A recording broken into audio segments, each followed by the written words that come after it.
Olá, senhores, bem-vindos, bem-vindos. Vamos prosseguir, então, com o nosso programa de Direito Penal Parte Geral. Estávamos em teoria da pena, finalidades da pena, nas finalidades da pena, tratamos, então, das teorias absolutas, a ideia de vingança, expiação, retribuição, justiça, anulação normativa, nas relativas à prevenção geral especial, geral negativa, foiebá, intimidação, positiva. Começaríamos, então, a falar da prevenção geral positiva. Cheguei a falar que o grande foco é a ideia da pena enquanto comunicação? Não. Então, escrevam que na prevenção geral positiva, a pena tem como objetivo primordial a comunicação. Tem como objetivo primordial a comunicação. A sociologia moderna trabalha muito com isso, né? Que sociedade é comunicação, né? Para muitos, sociedade é só comunicação mesmo. Qualquer coisa para fora daí é fora do sistema, tá? Então, a ideia da comunicação.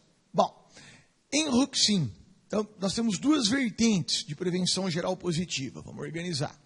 Nós temos duas vertentes. Uma é a prevenção geral positiva limitadora de Ruxin.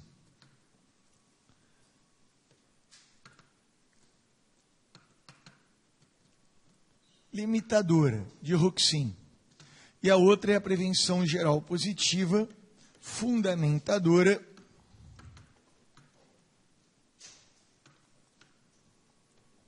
de Jacobs.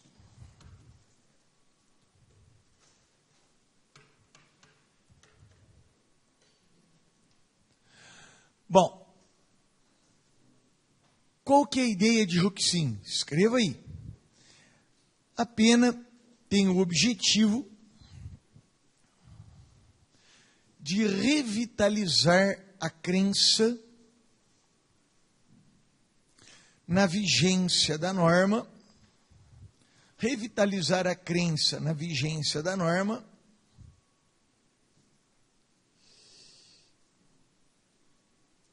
e a valorização do bem jurídico subjacente.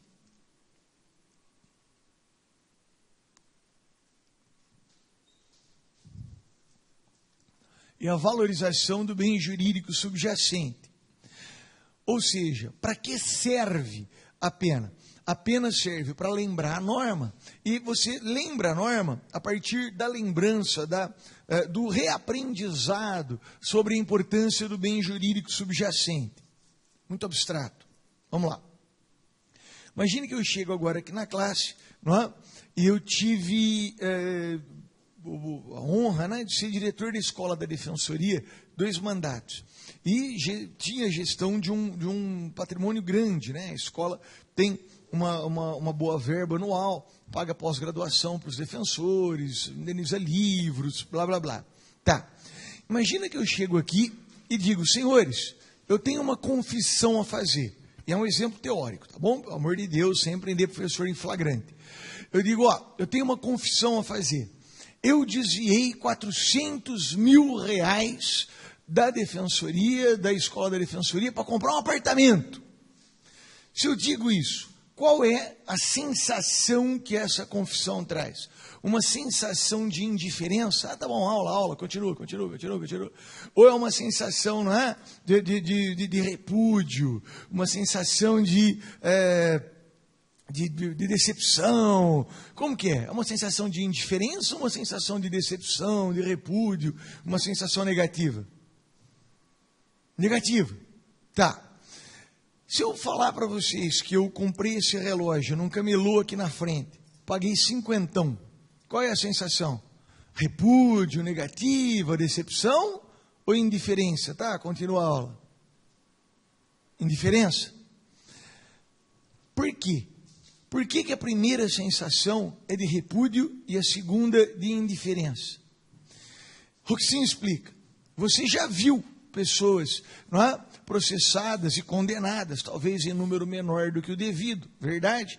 Mas você já viu pessoas sendo processadas, respondendo por desvio de dinheiro público. E cada vez que alguém recebe um processo, recebe uma pena, te comunica a importância da norma, a importância do bem jurídico subjacente. Te lembra que o certo é não desviar dinheiro público, errado é desviar. Quantas vezes você já viu alguém processado e condenado por comprar relógio no camelô? Que é crime também. Hã? Nunca. Por isso que você esqueceu que isso é crime, esqueceu do bem jurídico subjacente, esqueceu da importância dessa norma, esqueceu da normalidade desse comportamento, da anormalidade desse comportamento. Então, em Roxin, é para isso que serve a pena.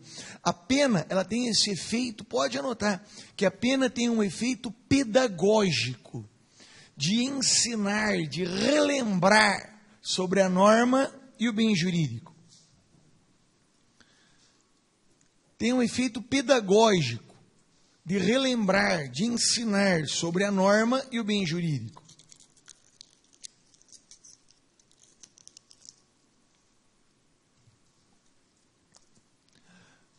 Por isso que o pessoal gosta tanto, né? Quem tem uma vertente mais libertária, gosta tanto do Roxin. Porque quando você fala de pena para comunicar, para ensinar, não precisa ser um suplício, um martírio, uma mutilação. Não é? Pode ser uma pena um pouco mais amena, não precisa ser uma pena tão intensa, porque a função comunicativa já vai ser reconhecida. Né? Deu para pegar a ideia? Beleza? Só quero antecipar uma coisa. Roxin, ele não adota a prevenção geral positiva limitadora pura. Na verdade, ele adota uma teoria mista. E, dentre as finalidades, tem a prevenção geral positiva limitadora. Tá bom? Então, nós estamos falando de Roxin agora, porque ele tem essa proposta de prevenção geral positiva. Mas para ele a pena não serve só para isso. Pelo contrário, né? Para ele a pena serve para várias coisas, dentre elas, essa prevenção geral positiva. Tudo bem? E a fundamentadora de Jacobs? Como que é a prevenção geral positiva fundamentadora de Jacobs?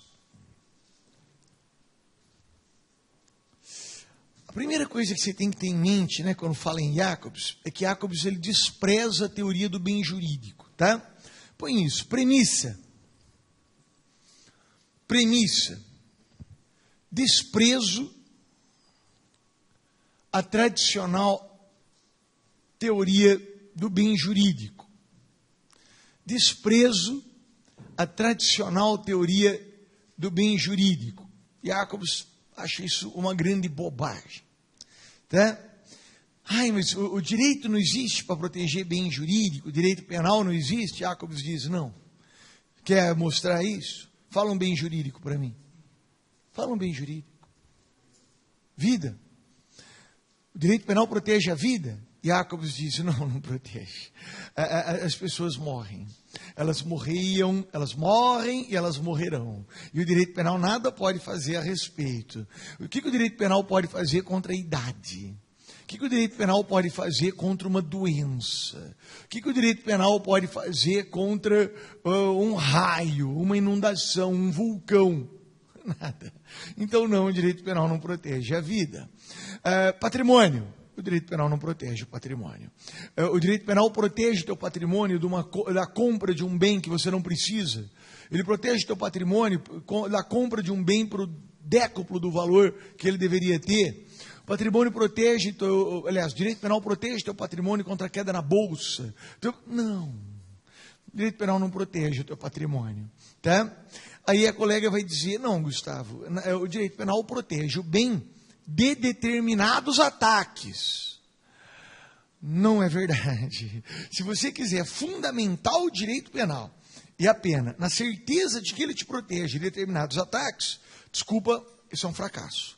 Porque as pessoas foram vítimas de homicídio, são vítimas de homicídio e serão vítimas de homicídio.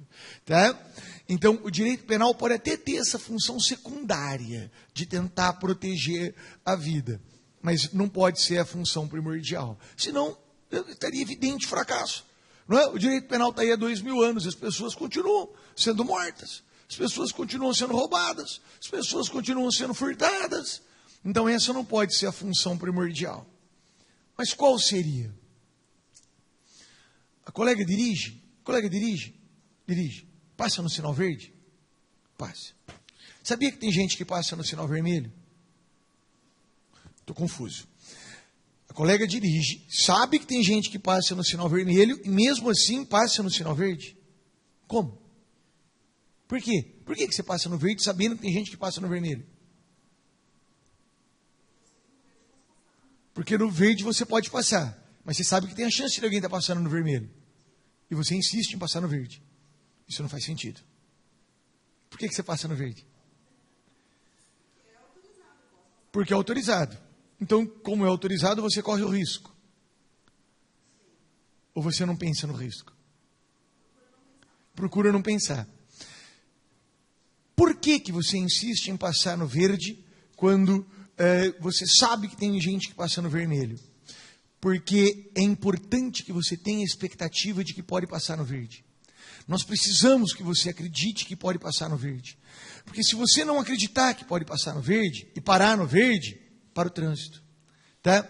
Então, a sociedade precisa ter um mecanismo para te convencer que você pode continuar passando no verde. Mesmo sabendo, porque você sabe que tem gente que passa no vermelho. Então, eu preciso de um mecanismo para manter tua expectativa de que as pessoas param no vermelho firme, mesmo sabendo que alguns passam no vermelho. Você sabia que tem banco que quebra? Você sabia que o dinheiro do banco já foi confiscado? Você sabia, e mesmo assim você guarda dinheiro no banco? Eu preciso que você guarde dinheiro no banco, para o sistema financeiro funcionar. Eu preciso que essa tua expectativa de que guardar dinheiro no banco é seguro, se mantenha. Por mais que nós tenhamos provas de que ela não é uma expectativa tão segura assim, tão pura assim, tão firme assim. Eu preciso ter... A sociedade precisa que determinadas expectativas essenciais para a vida em sociedade se mantenham. Tá bem? Porque senão a sociedade para. Qual é o instrumento que ela usa? A pena. A sanção jurídica. A pena é a mais forte. Então, quando alguém passa no sinal vermelho, o direito vai lá e pune. E ao punir, ele comunica que aquilo foi anormal. E com a pena, ele anula aquela comunicação anormal para manter a tua expectativa normal. Gustavo, como é que é? A pena, então... Lembra Hegel? Lembra que eu falei aula passada? Que todo mundo olha para mim com cara triste. Crime é o não direito. Pena é o não crime. Pena é o não direito. E aí você corta. É isso. Em Jacobs, quando alguém passa no sinal vermelho, ele está comunicando que é normal passar no vermelho. Expectativa de que pode passar no vermelho. Eu não posso ter essa expectativa, senão as pessoas vão parar no verde, o trânsito para. Por isso que ele vai ser punido, para anular a expectativa de que pessoas passam no vermelho. E reafirmar que você pode passar no verde. E dá certo, você acredita nisso. Tá? Eu fui assaltado na Paulista há um mês e pouco. E eu continuo passando na Paulista, acreditando que tudo bem, não serei assaltado de novo. Tá? Essa é a ideia. Beleza? Pode anotar. A pena tem a finalidade de manter as expectativas normativas essenciais para a vida em sociedade. Manter as expectativas normativas essenciais para a vida em sociedade. Ponto. As expectativas podem ser cognitivas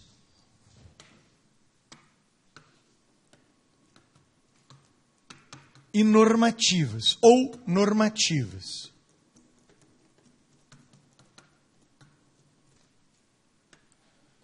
cognitivas.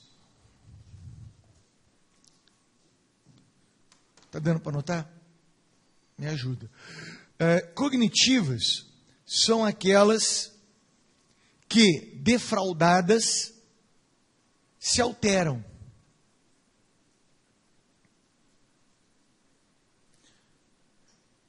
Ponto. Normativas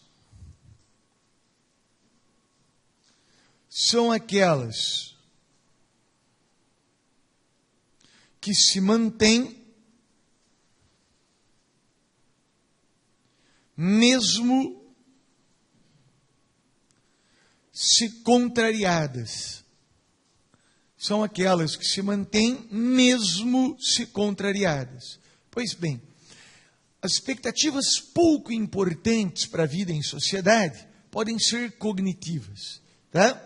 Você vai num show, não é? Tentando conhecer um grupo novo com a expectativa de que tenha uma boa música. A música é péssima. A sociedade precisa que você acredite que aquela música é boa? Não, essa é uma expectativa cognitiva. Você teve a defraudação, você muda. Tá? Não, então eu não espero mais música boa desse grupo. Mas beleza, tá? Mudou a expectativa. Tá? Normativa é aquela que mesmo rompida se mantém. Eu fui assaltado na Paulista e eu continuo acreditando que eu posso passar na Paulista.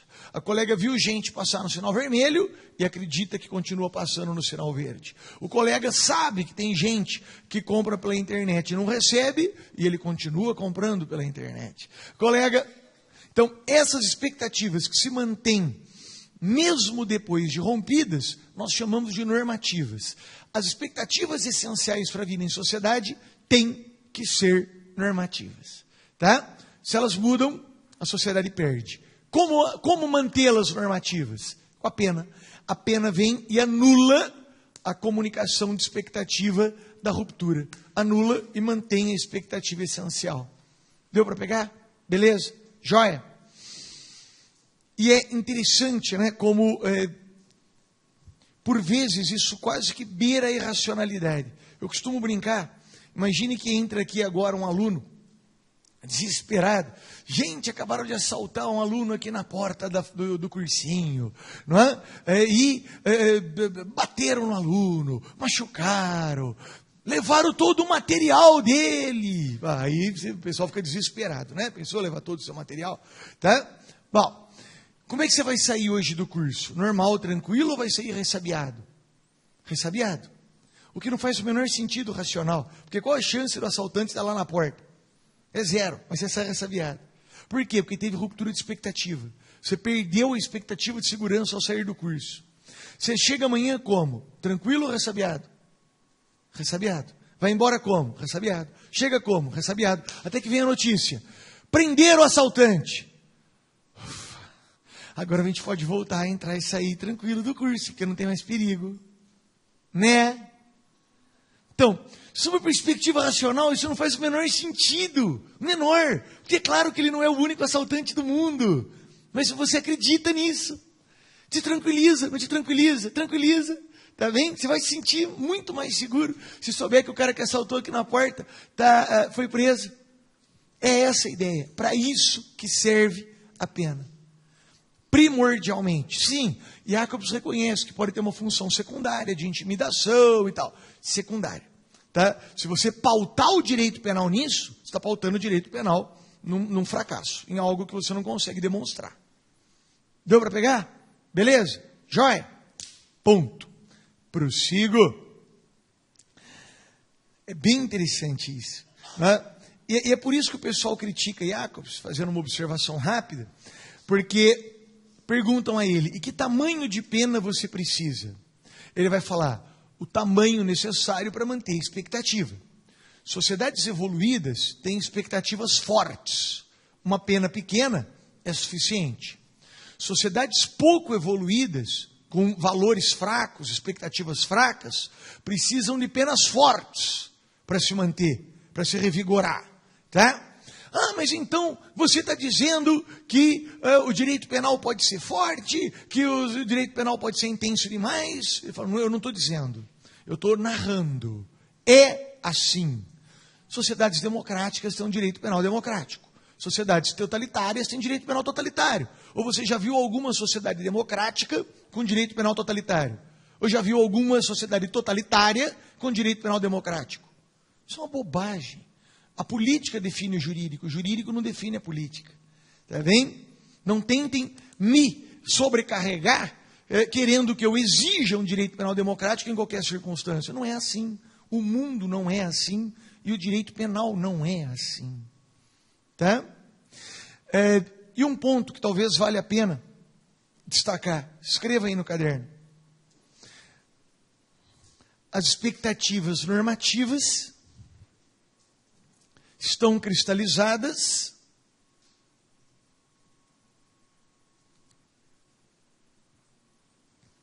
onde? Onde que você vai buscar as expectativas essenciais para a vida em sociedade? No Brasil, se você quiser explicar para alguém onde estão as expectativas mais importantes, você vai apresentar o que para a pessoa? Você é treinado para isso. Onde está o que tem os valores mais importantes do Brasil estão onde? Na Constituição, na norma. Então, as expectativas normativas estão cristalizadas na norma. E por isso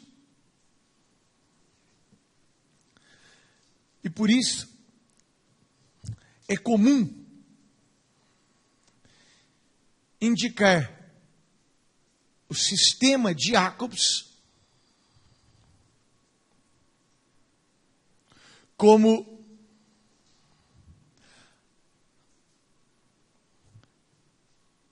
autorreprodutivo.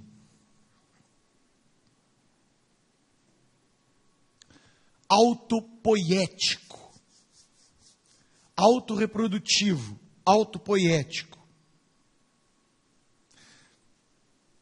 Na verdade, essa ideia do sistema autorreprodutivo, autopoético, é maturana, não é? Na biologia, depois levado, não é? Para a sociologia por Luhmann, e todo mundo diz que Jacobs se pauta nessa perspectiva de Luhmann, é assim que costuma cair nos concursos. Por que ele é autorreprodutivo? Porque perceba, a função do direito penal, da norma penal, é proteger a expectativa normativa, que está onde? Na norma. Que norma? Penal. Cuja função é proteger a expectativa. Que expectativa? Que está na norma. Que norma? Norma penal. O sistema é fechado operativamente. A norma, lá no fundo, ela existe para proteger a norma. A pena existe para proteger a norma. Que norma? Que traz a pena. Tá? E aí é outro motivo que o pessoal vem e bate no Jacobs. Porque diz, quem faz a norma é o Estado. E o Estado põe o que ele quiser lá dentro. Jacobs responde, verdade. Isso é uma surpresa para vocês? Estados democráticos terão normas democráticas. Estados totalitários terão normas totalitárias. Não queira que eu, penalista, resolva democracia versus totalitarismo. Não é meu papel. Tá bem? Joia? Por isso que o pessoal critica, mas cá entre nós. Faz sentido. Faz sentido. Tá? O direito penal vai resolver se o país é democrático. Bom. Deu para pegar a ideia? Beleza? Claro, gente, que isso é tudo síntese apertada, né? Jacobs não escreve 400, 500, 4.000 páginas, a gente consegue sintetizar numa frase. Mas a ideia é essa, beleza? Prossigo. Ui!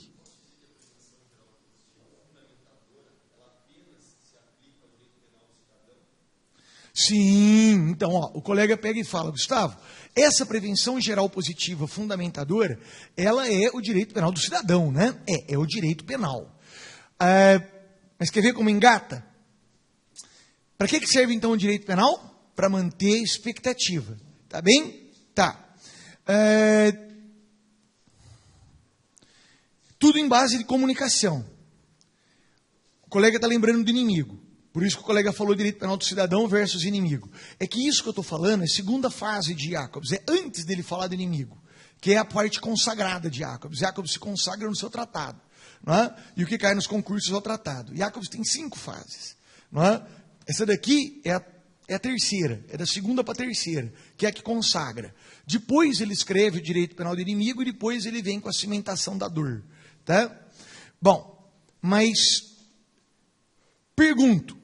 O inimigo, qual a expectativa de comportamento que você tem perante um terrorista? Você consegue ter uma expectativa válida? Não.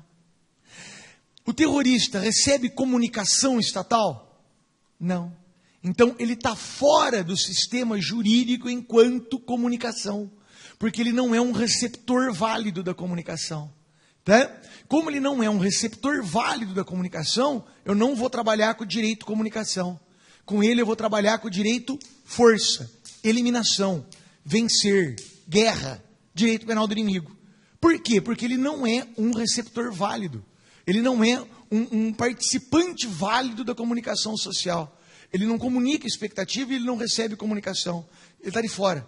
Não é? Então, quando a gente fala direito penal do inimigo, também todo mundo tem que simplificar. A gente diz que direito penal do inimigo é aquele que se colocou de fora da sociedade.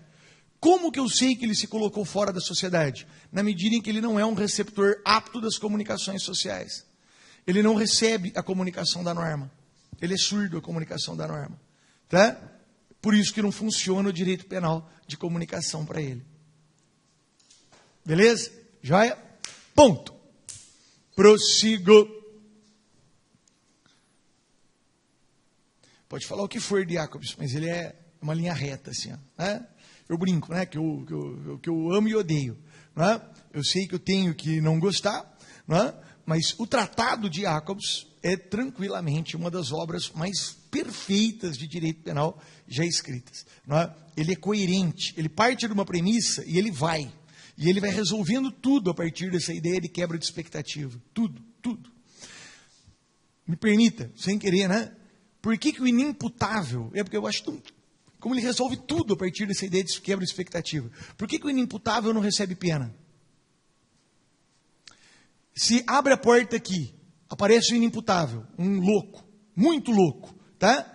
Com chapéu de Napoleão, gravata de crochê amarelo. Não é um aluno do trabalhista que se perdeu aqui. Não é? É um louco, tá? Ele abre a porta e faz... Brrr! O que você espera que ele faça?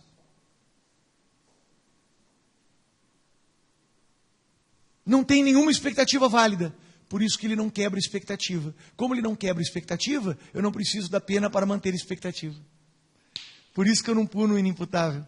Porque você não tem expectativas válidas quanto ao inimputável. Então não adianta aplicar pena para ele. Ele resolve tudo na quebra de expectativa. É maravilhoso. Mas vamos continuar. Escreva aí.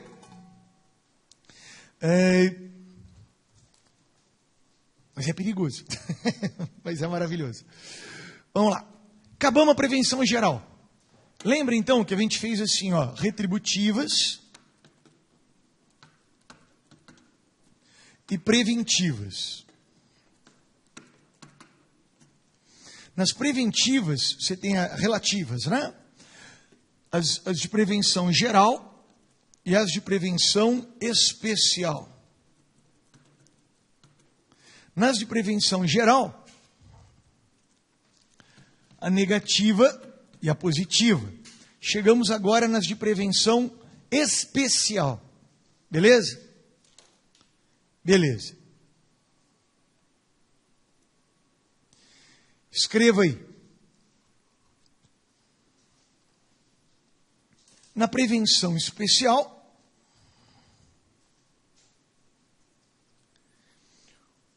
o objetivo da pena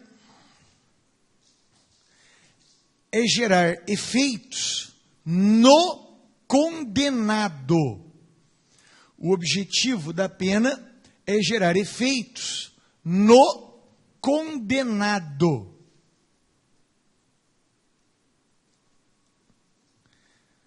A prevenção especial pode ser negativa ou positiva.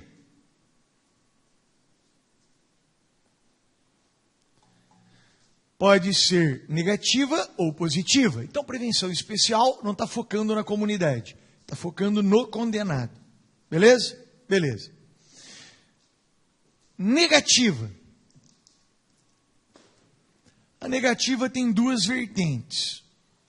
A primeira é a inocuização. Repito, inocuização. O que é inocuização? Não existe a palavra, não mesmo, é um galicismo, tá? Mas todo mundo usa, beleza? Inocuização é tornar inócuo. Inocuização é tornar inócuo, tá? Tornar inofensivo. Então, para que serviria a pena? Na prevenção geral, na prevenção especial negativa, inocuização, para tornar o condenado inofensivo. É a velha história. Bandido bom é bandido preso. Não é isso? Não, não é, né? A ideia da prevenção especial negativa e inocuização, ela acaba chegando, claro, na pena de morte, que é a eliminação do perigo. Tá bem? Joia? Joia. O RDD é evidentemente uma pena inocuização. O que você quer trancando o cara no isolamento um ano? Que ele não faça mal durante um ano. Tá bem? Inocuizar. Joia? Segunda ideia. A prevenção especial negativa. Intimidação individual.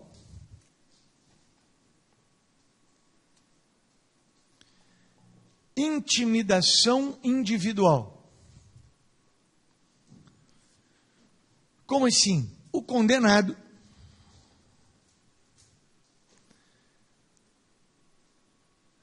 evitará a reincidência pelo medo de repetição do suplício. O condenado evitará a reincidência pelo medo de repetição do suplício. Então, de um lado, você quer tornar o sujeito inofensivo, trancado ou morto. De outro, você quer que ele sofra tanto que não vai querer voltar. Essa é a ideia da intimidação individual. Beleza? Joia?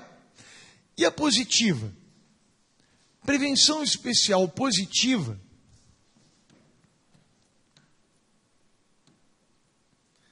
tem 3 vertentes. Tem 3 vertentes. A primeira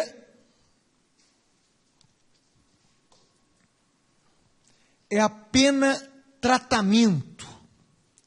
É a pena tratamento. O criminoso é um doente social. E a pena, o tratamento. O criminoso é um doente social e a pena é o seu tratamento. Né? Toda vez que eu falo da pena tratamento, eu lembro de um filme, né? Que não é da época dos senhores, mas era do Stallone, né? Chamava Stallone Cobra. Aí o trailer do filme, né? Aparecia o Stallone assim, com a roupona preta de couro. Ele olhava assim e falava, o crime é uma doença. Pá, pá! E eu sou a cura. Tá bem? Bom, então, tirando a filosofia do Stallone Cobra, a ideia o criminoso é um doente, vamos tratar. Gustavo, isso lembra escola positiva, Lombroso, Ferri, lembra, claro que lembra, é de lá mesmo que vem. Não é? Há quem diga que, que essa cultura se mantém. Não é? É muito comum, na fundamentação das sentenças, constar terapêutica prisional. É necessário que o sujeito se mantenha em terapêutica prisional. Quando você fala terapêutica prisional, porque você acredita que a pena está tratando alguém que tem uma doença. É uma terapia. Beleza? Segunda vertente é chamada programa máximo. Programa máximo. O que é o programa máximo? Será imposta, essa é a palavrinha mágica, tá? Grifo imposta. Uma agenda de valores, será imposta uma agenda de valores para reintegração social. para reintegração social. Então, como trabalho, estudo, família, tá bem? Então, o condenado chega no cárcere despido dos valores caros à vida em sociedade. E lá nós vamos colocá-lo na forma. Ele vai aprender como é importante o trabalho, como é importante a família, como é importante o estudo. Tá bem? Essa é a ideia. A discussão interessante aqui, bem rápido, né? Que o objetivo é só expor, mas a discussão é: eu posso impor ao condenado o valor trabalho? Ou ele tem o direito de entender que o trabalho não é um valor interessante?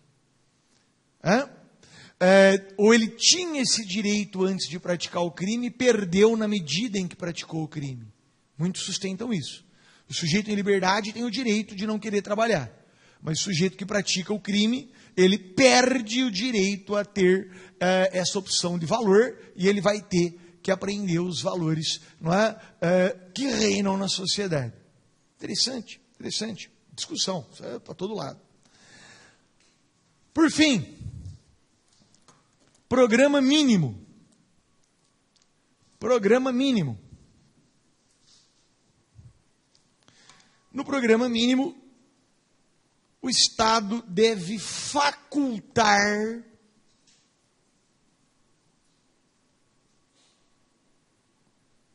uma agenda de valores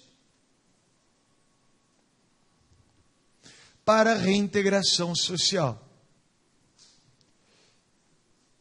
O Estado deve facultar uma agenda de valores para a reintegração social. Então, aqui o Estado não impõe, ele faculta. Quem quer trabalhar, quem quer estudar, quem quer... No Brasil, a lei de execução penal impõe o trabalho, faculta o estudo, tá? Então, tem um pouco de programa máximo, um pouco de programa mínimo. Beleza? Beleza. Bom, terminamos as teorias preventivas. Sobre elas, alguma dúvida? Nada? Prossigo. A gente tinha, então, as retributivas, as preventivas e as mistas, ou ecléticas. As mistas ou ecléticas têm duas vertentes. E essa aqui abre em 9, estou brincando aí, ó. Já pensou? Podia ser bem pior, né? Viu só? Estou brincando, piadinha. A primeira vertente é a mista aditiva. O que é uma teoria mista aditiva? Escreva aí. Mista aditiva. Se as finalidades da pena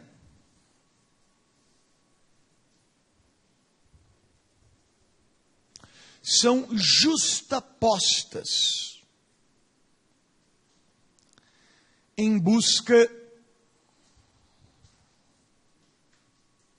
de suas vantagens. São justapostas em busca de suas vantagens. Ponto. Prevalece que é a opção. Prevalece que é a opção de nosso Código Penal.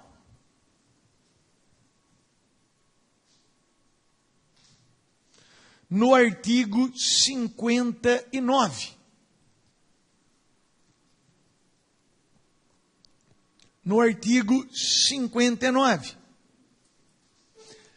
Ao estabelecer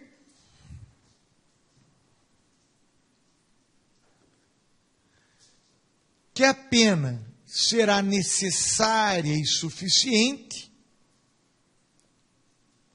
que a pena será necessária e suficiente para, entre aspas, reprovar, que seria retribuir, e prevenir.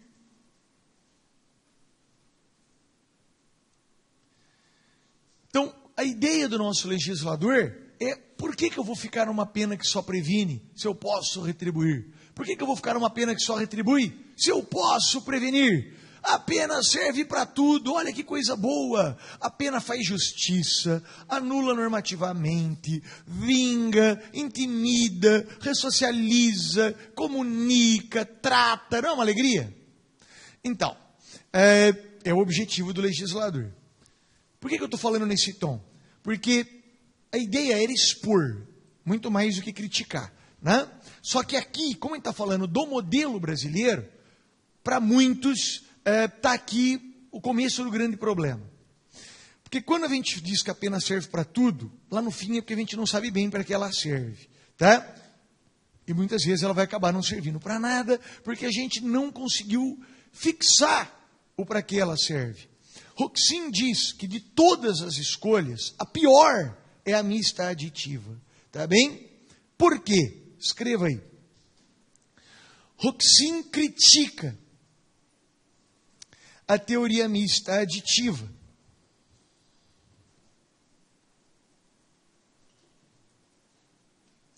Pois, ele fala que é a pior. Pois, letra A, é um cheque em branco outorgado pelo legislador ao julgador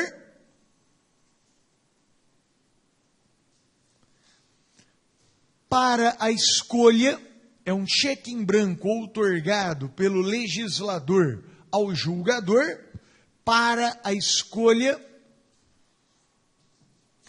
de uma política criminal ad hoc, sem padrão, para a escolha de uma política criminal ad hoc, sem padrão. E letra B, a falta de uma finalidade preponderante impede a formação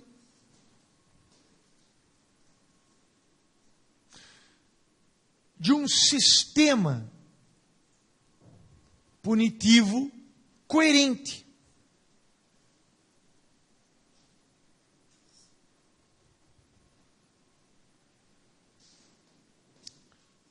Ponto.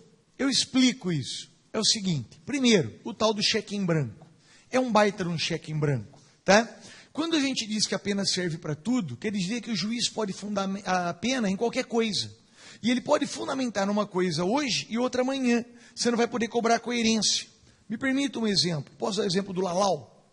Então vamos pensar no Lalau, pena de 2 a 12. Pena da corrupção, tá? Tá. Se for para retribuir o mal do crime, desviou 150 milhões. 2 ou 12? 12. Então, se o juiz fixar 12 e falar, estou retribuindo, não tem como você corrigir. Se for para intimidar presidentes de tribunal, nós precisamos de uma pena alta para intimidar presidentes de tribunal, porque eles estão tudo desviando dinheiro? Não. Então, aí a pena pode ser baixa. 2. Se o juiz fixar 2 pela desnecessidade de pena maior para intimidar, ele está certo. Você não pode corrigir. Se for para comunicar a vigência da norma, tá? O Brasil precisa de uma comunicação forte sobre a vigência das normas que protegem o erário, ou não? Nós temos uma boa expectativa sobre isso. Forte. 12. Se for para ressocializar o Lalau, pena 12 ou pena 2? Cara que frequentava o Jockey Club. 2 ou 12? 2. Percebeu que é aleatório? Ou seja, se o juiz fixar 2, o MP não tem como dizer que está errado. Se o juiz fixar 12, a defesa não tem como dizer que está errado. E olha que engraçado. O juiz pode fixar hoje 2, falando que a pena serve para ressocializar, e amanhã ele pega um outro caso, muito parecido, e fixa em 12, e diz que a pena serve para intimidar. Aí você vira para ele e fala, mas ontem você falou que servia para ressocializar. Eu repensei. repensei, meditei e mudei minha posição. Tá? E amanhã, sei lá. Então, não pode. O legislador tem que falar para que serve a pena, para que a sociedade, a acusação, a defesa, as partes, possam cobrar do juiz uma coerência ao decidir. Percebeu? Porque senão fica muito aleatório. Cada juiz tem a sua política criminal ad hoc e ele pode escolher uma hoje e outra amanhã. Que loucura! Como é que a gente quer que alguma coisa dê certo? E aí entra na segunda crítica. O sistema penal brasileiro está funcionando? Eu não sei nem para que serve. Como é que eu posso saber se ele ressocializa, se eu não sei se o objetivo dele é ressocializar? Como é que eu posso saber se ele faz justiça, se eu não sei se o objetivo dele é fazer justiça? Percebe? As cadeias são feitas para... Não sei. Porque tem uns que dizem, vamos fazer presídios com estrutura de ressocialização. Aí o outro vira e fala, não, vamos fazer com estrutura de inocuização. Não, vamos fazer com estrutura de intimidação. Ué, a gente não sabe. Então como é que eu posso montar um esquema de penas, prisões, leis penais coerentes, se eu não sei para que elas servem? Tá? Percebe que isso é uma loucura? Percebe que não dá para saber se está dando certo, porque eu não sei se funciona.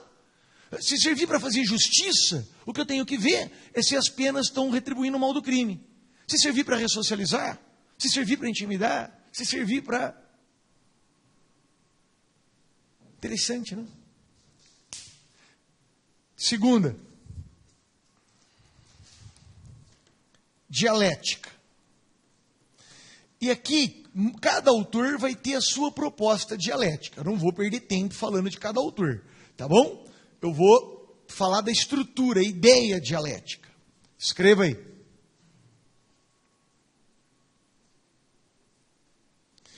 Deve ser fixada uma finalidade preponderante, deve ser fixada uma finalidade preponderante, limitada por outras finalidades.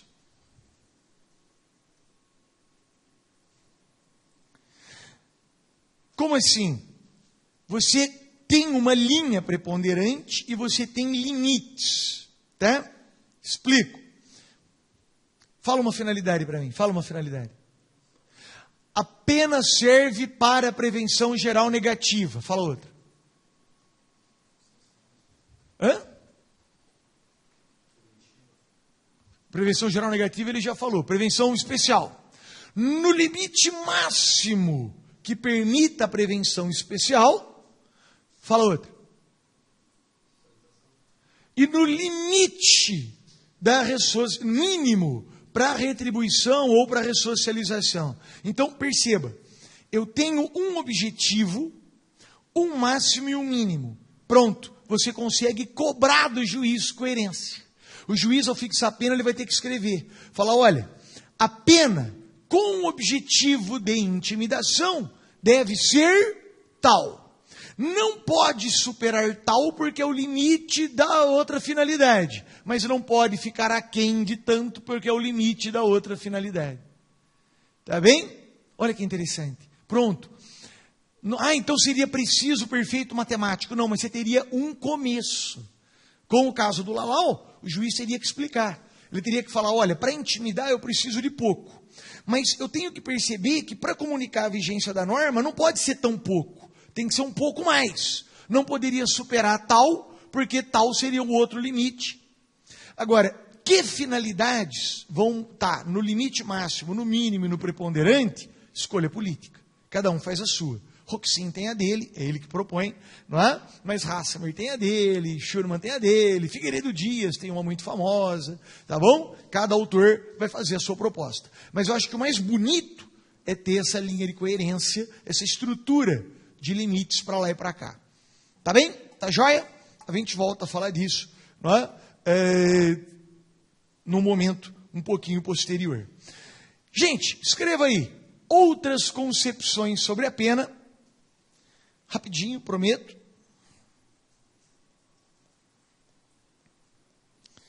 também, né, aproveitar um pouco, porque o programa depois ele entra um pouquinho, uma parte um pouquinho mais burocrática, né? Que é a fixação da pena, critérios e tal, né? Essa parte é uma parte mais candente. Ferraioli, escreva aí.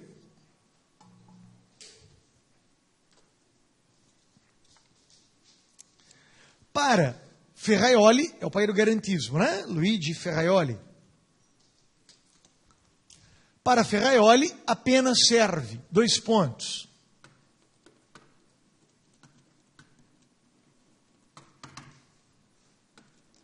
Número 1, prevenção geral negativa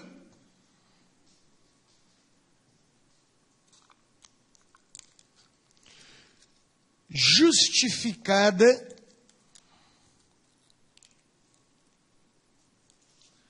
no cálculo racional,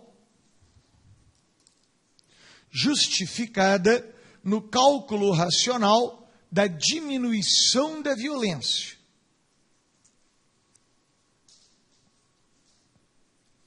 Justificada no cálculo racional da diminuição da violência. Como assim? Entenda como é que funciona a lógica do direito em Ferraioli. Para Ferraioli, o Estado existe para diminuir violência. E todas as suas medidas devem ser direcionadas a diminuir violência. Tá? A pena é uma violência. Então, como é que um Estado que existe para diminuir violência pode aplicar a pena que é uma violência? Ora, só pode aplicar a pena que é uma violência se for para diminuir uma violência ainda maior. Tá bem? Então, se o crime é uma violência número 8 e a pena é uma violência número 5, aplica a pena, porque você vai diminuir a violência. Se o crime tem uma violência número 2 e a pena uma violência número 5, seria ilegítima a aplicação da pena. Percebe a brincadeira? É assim que ele chega na insignificância. Tá? A ideia é, a violência da pena está maior do que a violência do crime, então é ilegítimo, não pode. Tá? Mas quando diminui violência, a pena é legítima. Percebe a ideia? Base também, né? Ferraioli desse tamanhão. Número 2. E essa é a peculiaridade de Ferraioli. A pena, enquanto reação formal ao crime,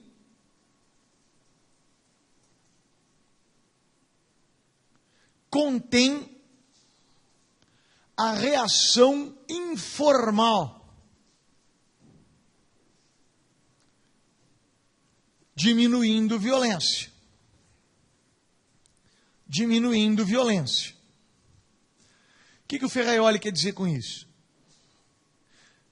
Você tem uma violência formal da pena, e a existência dessa violência formal evita a reação informal. O que é reação informal? Linchamento, justiceiros.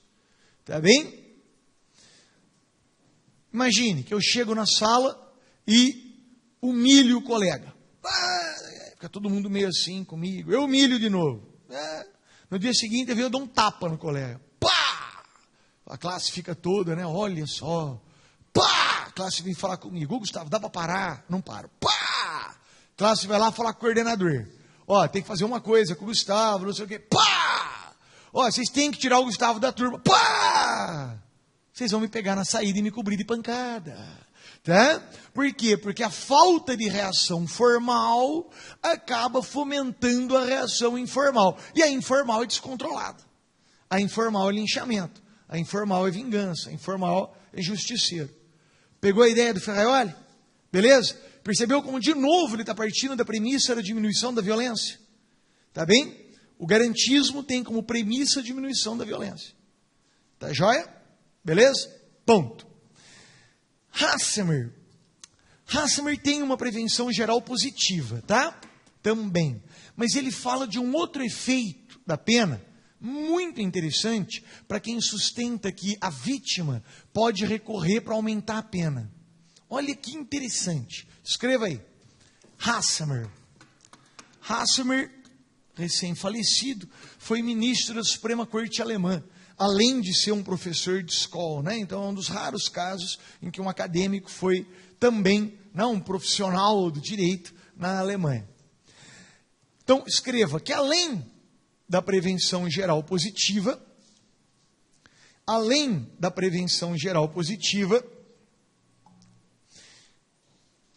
Hassemer sustenta que a pena correta comunica à vítima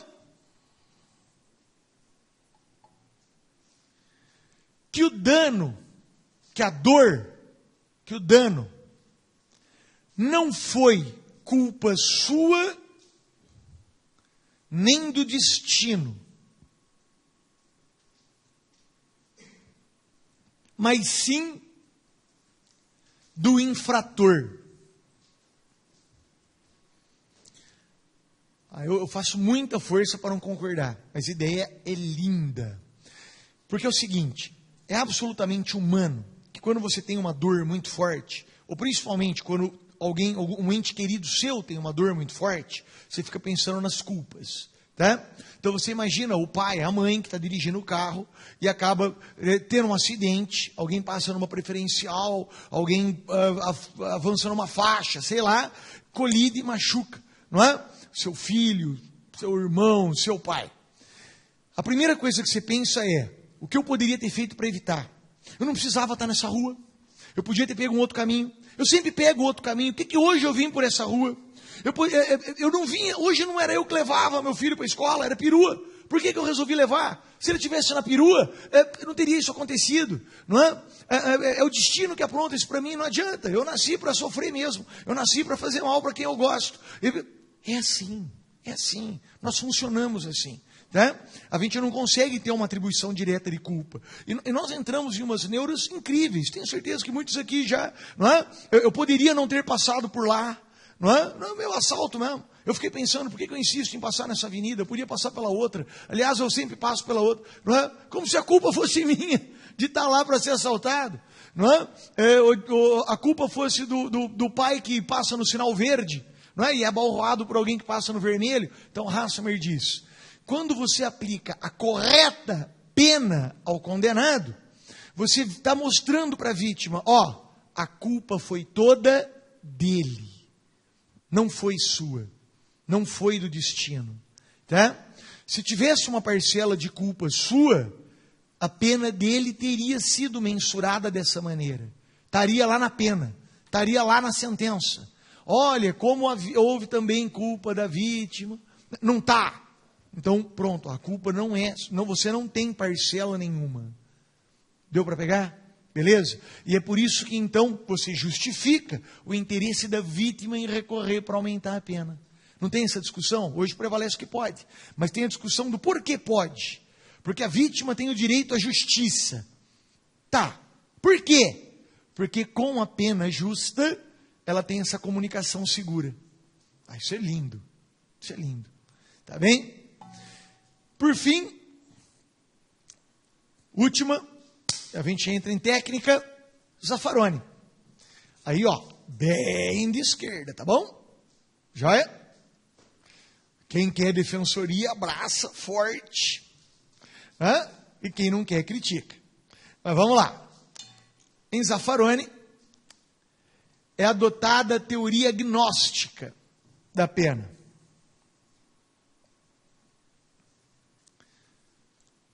Tudo que a gente falou até aqui ele despreza. Tudo. Tá bom? Pode anotar. Que todos os discursos legitimadores,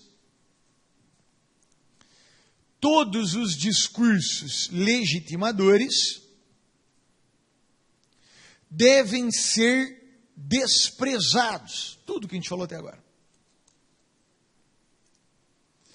Pois partem de uma falsa sociedade de consenso. Pois partem de uma falsa sociedade de consenso. O que o Zaffaroni está falando? Quando você fala que você quer ressocializar, você está partindo da premissa que existe consenso sobre quais são os valores reinantes na sociedade. Quando você fala de comunicar, você está falando que está partindo da premissa que existem valores reinantes que devem ser comunicados. Tudo isso parte da ideia de que existe um consenso na sociedade. E ele não existe. Sociedade não é de consenso, é de conflito. Sempre foi e é e sempre será conflito econômico, religioso, cultural, étnico, uma série de conflitos. Você sempre tem conflito. É sempre alguém batendo em alguém, alguém querendo segurar e alguém querendo subir no lugar de quem está batendo. Não é? É assim que funciona a sociedade. Então, quando você comunica, você não está comunicando os valores consensuais e reinantes. Você está comunicando os valores do opressor, de quem está mandando, quem está no poder. Tá bem? Que não são os mesmos do oprimido e não tem certo e errado. Tem forte e fraco, opressor e oprimido. Então, não faz sentido você querer legitimar a comunicação, a ressocialização. Essa é a premissa filosófica, sociológica, da ideia do Zaffaroni. Ponto. A pena não tem função legítima. E é apenas uma opressão do poderoso contra o vulnerável. É apenas uma opressão do poderoso contra o vulnerável. Ponto. Então ele é contra o direito penal. Não, não é. Tá? Sabe por quê? Porque Zaffaroni entende a pena não como aquele conceito que eu coloquei, né? Sofrimento, referência ao passado, devido ao processo legal. Pena para Zaffaroni é a dor imposta pelo poderoso. Fim. Então ele diz o seguinte: o poderoso sempre fez o vulnerável sofrer, faz e sempre fará, com ou sem direito penal. Tá?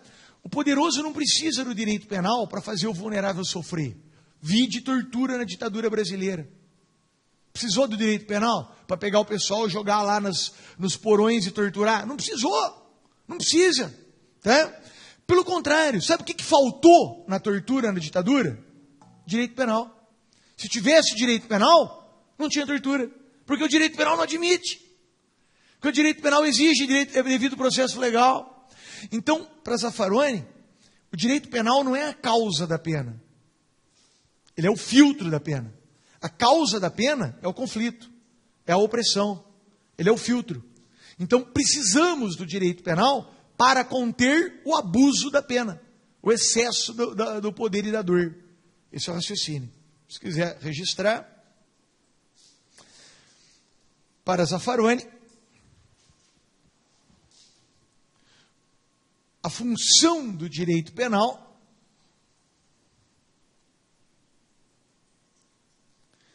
é limitar a opressão, a dor, a pena.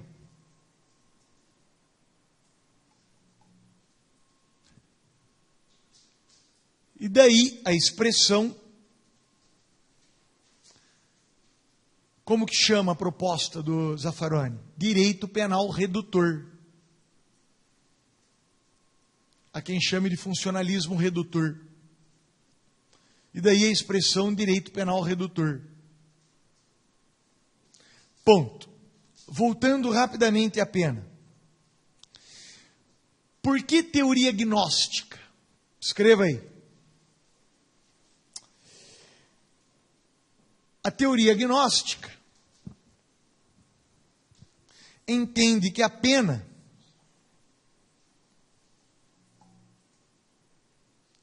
é um conceito por exclusão. Dois pontos.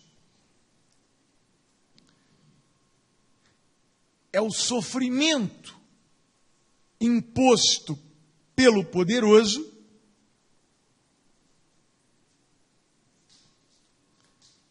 que não tem função reparadora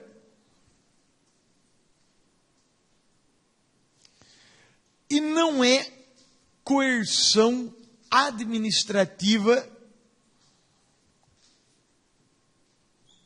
direta. E não é coerção administrativa direta. Como assim? Quando você faz alguém sofrer para reparar o dano, isso é civil.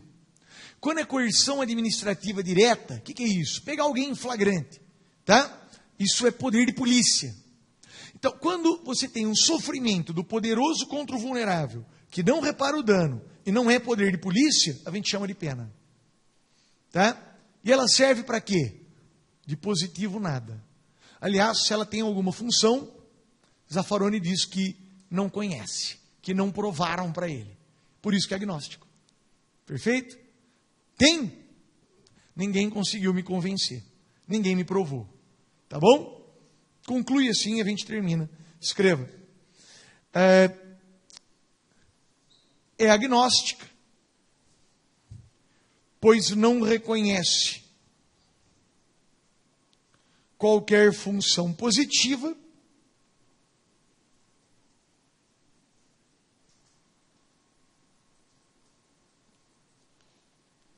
e, se tem função,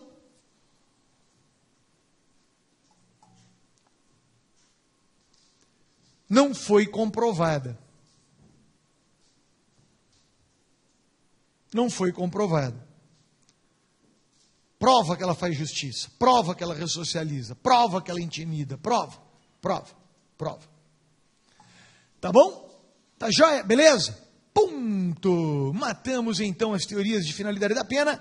Vamos para a técnica, vamos lá. Vamos começar a falar então de aplicação da pena. Aplicação da pena. Vamos entrar um pouco mais agora no mundo da técnica e da dogmática. Vamos lá? Vamos lá. Escreva aí. Então, novo tópico, hein? Acabou finalidades da pena. Passa um traço. Aplicação da pena. Os instrumentos de aplicação da pena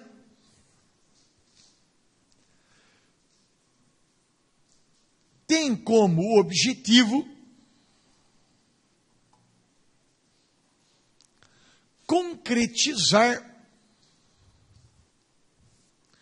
o princípio constitucional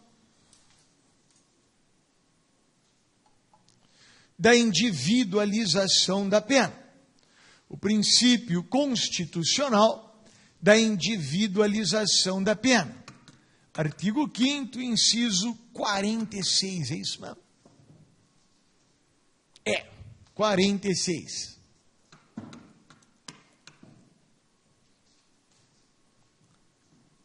Ponto. Vale lembrar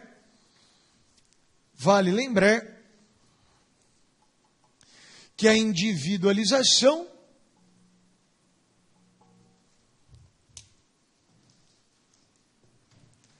tem 3 fases.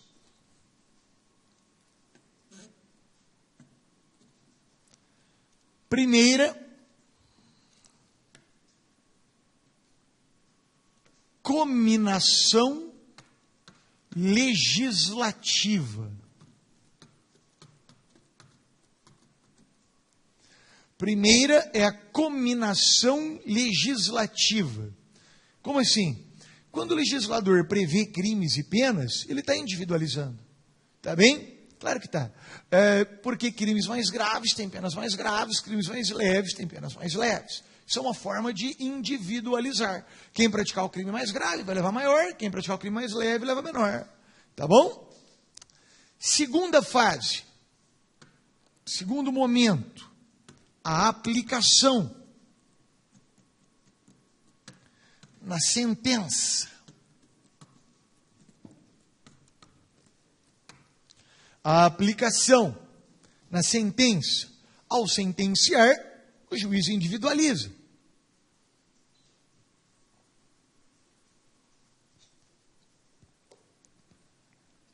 Por isso que a pena do roubo não é 6 anos. Vai de 4 a 10. Porque aí uma pena, um roubinho, pega 4. E o roubão, pega 10. Não é? Fica aqui a crítica do NUT, sempre atual e muito exigida hoje para quem vai prestar MAGES, não é? Da crítica à pena mínima. O Brasil tem a mania da pena mínima. Por que tem a mania da pena mínima? Porque, com todo respeito, a pena mínima não precisa fundamentar. Né? Para fixar a pena mínima, basta o juiz escrever ausente circunstâncias modificadoras, fixo no mínimo. Para fixar acima do mínimo, tem que fundamentar. Tá? O professor Nutt fica irado com a mania da pena mínima. E ela traz mesmo o problema. Né? Quebra a isonomia, quebra a individualização. E na prática acaba, não é, gerando. Poderia dar 1000 exemplos, vou dar um rápido. Eu estava defendendo, ao mesmo tempo, num determinado momento, um menino que roubou a bicicleta do outro com canivete, chegou, né? Perdeu, pegou a bicicleta. E ao mesmo tempo eu estava defendendo, como é que ele chamava? Fernando. O Fernando participava. Bom, acho que eu estou trocando o nome do cliente. Mas vamos lá. Ele participava de um bando que estava apavorando lá a região e ele roubou o banco com metralhadora. Tá bem? Não sei o que e tal, né? Levou milhares de reais e não sei o que. Eu estava defendendo os dois ao mesmo tempo. Os dois pegaram pena mínima do roubo com emprego de arma, 5 anos e 4 meses. Estou eu passando na frente do cartório de uma determinada vara, né? Eu escuto uma senhora gritando lá dentro.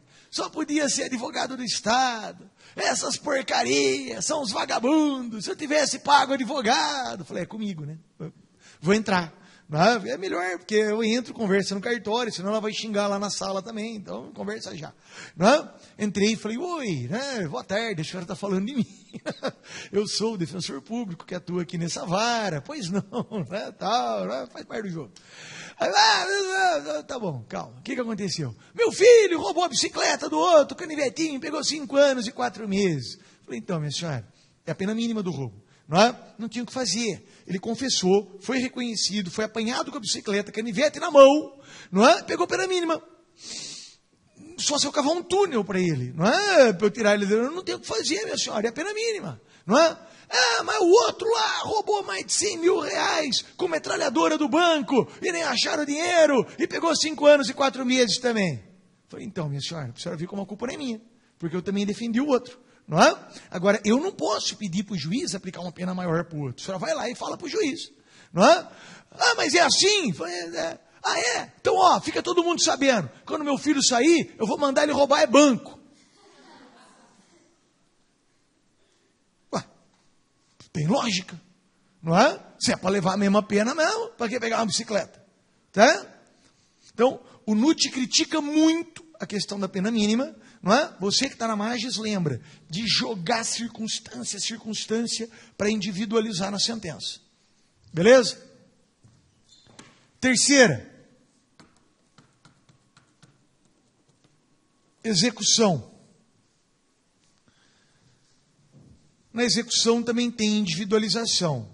Bom comportamento, ganha prêmio. Mau comportamento, ganha castigo. É o sistema de bônus and marks. Quer anotar isso? Pode anotar. Que é o sistema de bônus and marks. Que rege a execução no Brasil e no mundo.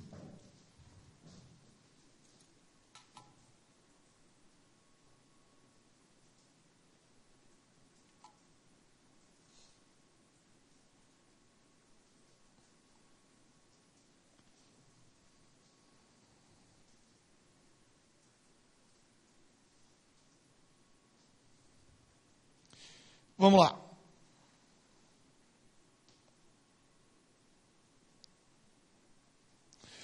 Prossigo.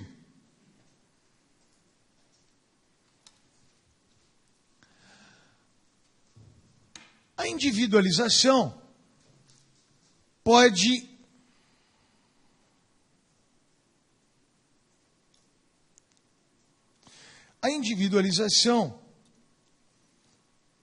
pode surtir efeitos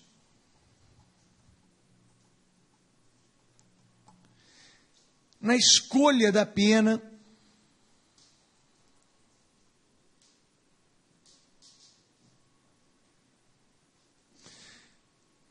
na quantidade da pena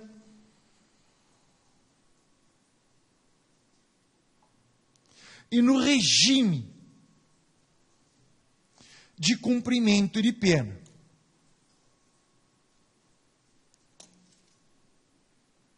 Ponto.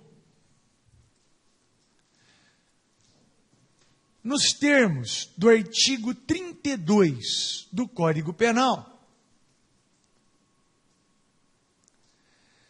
as penas podem ser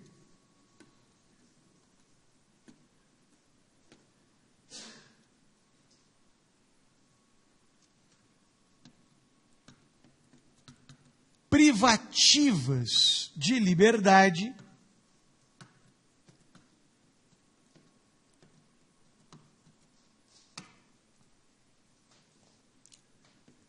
restritivas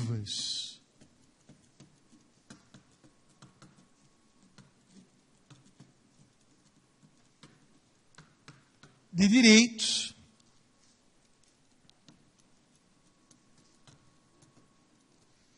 e multa. As penas podem ser privativas de liberdade, restritivas de direitos e multa. Beleza? Beleza. Vamos começar pelas privativas de liberdade.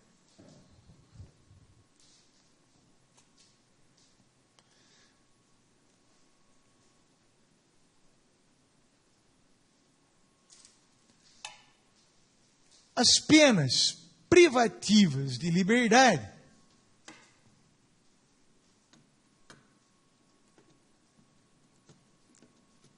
podem ser de reclusão,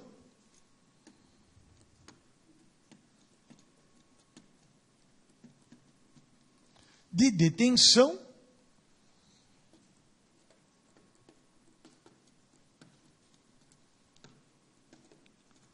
ou prisão simples. Podem ser reclusão, detenção ou prisão simples. A reclusão e a detenção são penas previstas para crimes, enquanto que a prisão simples é pena prevista para contravenção. Onde está escrito isso? No artigo 1º da Lei de Introdução ao Código Penal. Então, a Lei de Introdução ao Código Penal estabelece que crimes terão reclusão e detenção e contravenções, prisão simples. Aliás, é a diferença. Se tem prisão simples é contravenção, se tem reclusão, detenção é crime. Beleza? Beleza. Ponto. Você tem algumas diferenças no âmbito processual. No âmbito penal, qual é a principal? Tem outras, vamos analisar. Mas, a princípio, qual a principal distinção? A reclusão admite regime inicial fechado.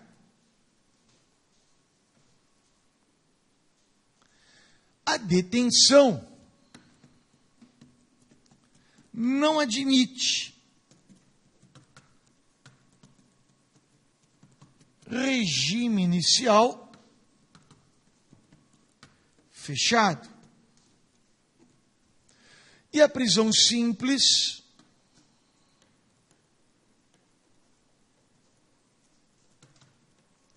não admite regime fechado. Então, a reclusão pode começar no fechado.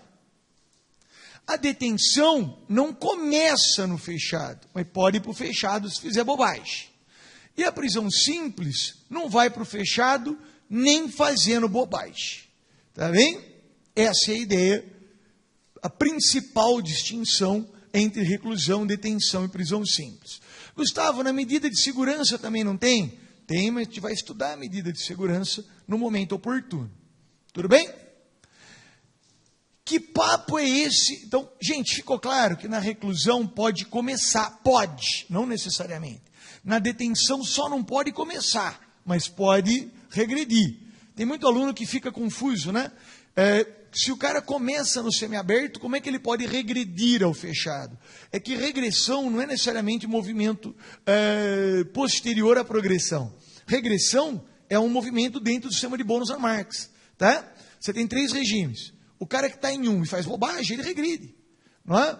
O cara começa apenas no regime aberto. Ele faz bobagem, ele não vai regredir, porque ele nunca esteve no semiaberto. E daí, é sistema de Bônus-Marx. Se ele tem mark, ele regride, ele vai voltando. Se ele tem bônus, ele vai progredindo. É essa a brincadeira da execução, tá bom? Tem muita gente que... E sabe que teve um acórdão do Peluso, logo que ele chegou no Supremo, que ele dizia que não pode regredir quem não progrediu. Né? Era um cara que estava no semiaberto, praticou falta e regrediu. Chegou no Supremo, o Peluso falou, não, ele não começou no fechado, não pode regredir. Não é? Muito complicado. Não é? Muito complicado, porque aí o cara que está no aberto, ele pode fazer o que quiser que não vai regredir. Não é? O que me deu a impressão? Todo mundo, né, na defesa, todo mundo festejou, eu falei, então, vai sair pela culatra. Se colar, ninguém mais recebe o regime aberto inicial. Pronto. Ué, o juiz vai fundamentar assim ainda. Vai falar, olha, fixa o semiaberto, porque me parece essencial que, se ele descumprir alguma condição, que ele possa ficar sob custódia e não necessariamente no regime aberto. Não é? Se o aberto não... O cara que... Entendeu a brincadeira? Se o cara que começa no aberto não pode regredir, nenhum juiz mais fixaria aberto inicial. Seria um descontrole. Não é? Está no aberto, não vai ficar no aberto para sempre, por mais que faça bobagem. Mas não pode. Não pode. Não é? Então, muita gente comemorou na defesa, né? Eu não comemorei, não. Mas foi um acórdão só, logo depois voltou atrás, mudou de opinião, resolveu. Não é? Interessante essa discussão. E a contravenção? Contravenção, prisão simples, não vai para o regime fechado de jeito nenhum. De jeito nenhum. Ficou claro isso? Beleza? Vamos falar dos regimes. Escreva aí. Regimes de cumprimento de pena. Se você me perguntar cientificamente, eu acho que eu teria que falar primeiro da quantidade e depois do regime, né? Mas didaticamente fica mais fácil falar primeiro do regime. Então eu vou falar primeiro do regime, depois eu falo da quantidade. Tranquilo? Joia? Vamos lá. Regimes. Os regimes de cumprimento de pena são o fechado, o semiaberto e o aberto.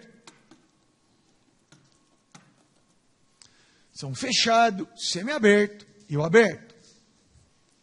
O fechado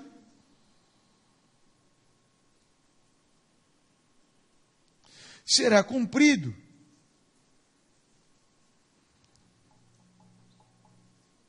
em estabelecimento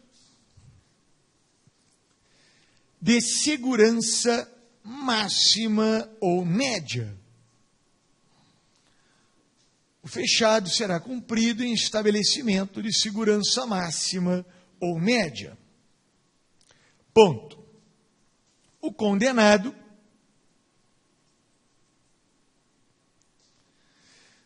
deverá trabalhar sob vigilância ostensiva durante o dia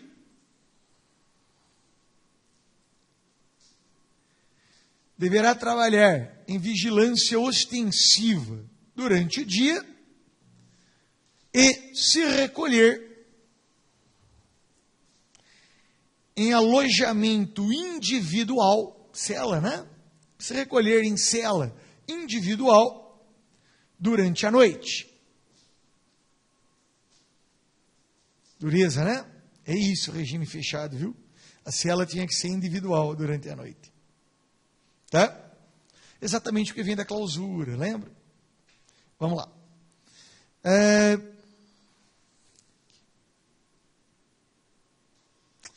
Pode anotar que isso que eu falei está no artigo 34, parágrafo 1º.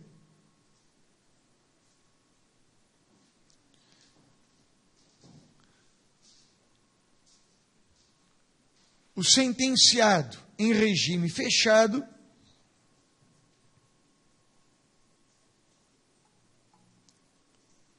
deverá ser submetido a exame criminológico inicial. Deverá ser submetido a exame criminológico inicial. Mas, Gustavo, eu ouvi que o criminológico tinha saído da lei. Não, a discussão que tem sobre o criminológico é o criminológico como condição para benefícios. Aí dá uma discussão danada, isso é execução penal a ser analisada no momento oportuno. Tá? O criminológico inicial, sem dúvida, está na lei. Está aqui no 34 do Código Penal e está no 8º da LEP. O que é o criminológico inicial? Do jeito que o sujeito entra no sistema, ele passa pelo criminológico para conhecer o perfil, para saber em que estabelecimento ele deve ir, não é? Como deve ser o tratamento, entre aspas, tá bem? Na prática os colegas estão até sorrindo, né? Na prática é uma brincadeira, não tem, né? E tem escolha de perfil de preso. Sabe como é que é a escolha de perfil de preso? Facção, tá? Então, quando você ouve falar, o preso vai para o presídio tal que é do perfil dele, né? Não é perfil, entenda facção. Tá bom? Né? A gente não trata mais pelo crime, pela idade, como diz a Constituição, a gente trata pela facção. Né? Mas a lei manda fazer o criminológico para que o sujeito seja tratado de acordo, não é, com as suas peculiaridades,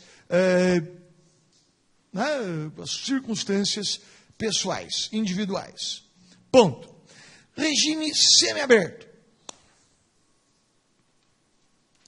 O regime semiaberto será cumprido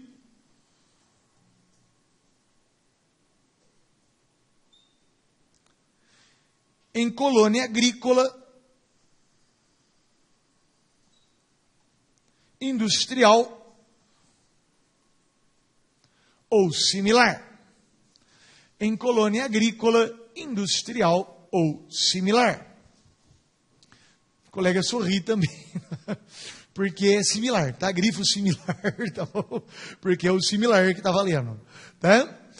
Eu brinco que é meio surreal o semiaberto hoje, né?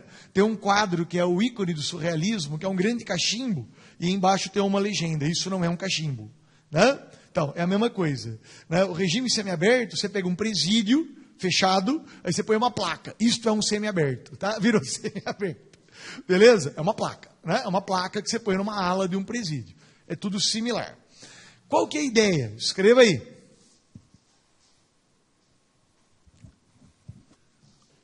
O sentenciado trabalha sem vigilância ostensiva. Sem vigilância ostensiva, mas tem vigilância. Pode até colocar entre parênteses, vigilância moderada. A ideia do semiaberto é que tenha vigilância. Tá? Durante o dia, a da lei é assim. A lei. Durante o dia e durante a noite,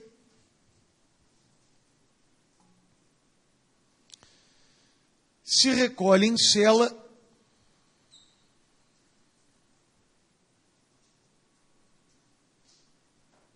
que pode ser coletiva. Por que o legislador pensa na cela coletiva? Porque a ideia, olha só o nível do legislador Alice, não é? Que fez a nossa lei, né? Maísas Maravilhas. A ideia é que, primeiro, ele fica assim isolado, porque ele não está preparado para conviver. Mas no semiaberto, já é para ele poder começar a se integrar no meio cultural, social, poder contar suas experiências, trocar as experiências, não é? Começar a voltar a viver em comunidade. Entendeu? Então você imagina o cara chegando no semiaberto e falando, nossa, preciso te contar uma coisa. Olha, quando eu era criança, eu passei uma experiência e hoje eu estou pensando e tal. Aí o amigo dele de cela fala, nossa, eu também. Que bom que agora a gente está se readaptando, não é? Entendeu a brincadeira? Tá? Tá? Porque cultura carcerária não tem nada disso. Cultura carcerária é hierarquizada. Cultura carcerária é cultura de violência. Cultura carcerária é cultura de desafio. Não tem nada de unir para ficar trocando experiência positiva. Não é? Isso não vai acontecer dentro de uma instituição total. Não é? Mas a ideia, então, do alojamento coletivo, da cela coletiva, era para permitir integração. Tá? Para começar a trocar experiências construtivas. Tá bom? Bom, prossigo. E só um detalhe. O semiaberto, ele admite o trabalho externo, isso também é algo para se discutir lá na execução, né? Mas a regra é que o cara trabalhasse dentro da colônia, entendeu a brincadeira? Então, tem vigilância, mas não é como no fechado, em que fica o agente penitenciário armado olhando para o preso. A ideia aqui é um muro baixo, uma cerca baixa, não é? Os agentes passando, olhando, mas tem uma brincadeira do tipo, eu não estou te vendo e você não vai fugir. Porque você não quer fugir, porque você ganhou parcela da sua responsabilidade. Essa é a brincadeira do semiaberto, percebe? Tem um muro que dá para pular, mas não é para pular. Tá? É mais ou menos essa brincadeira. Beleza? Joia? A gente continua do aberto e da escolha de regime na próxima aula, agradecendo aqui a mensagem carinhosa da Larissa. Super obrigado mesmo. Valeu. Abraço. Até a próxima.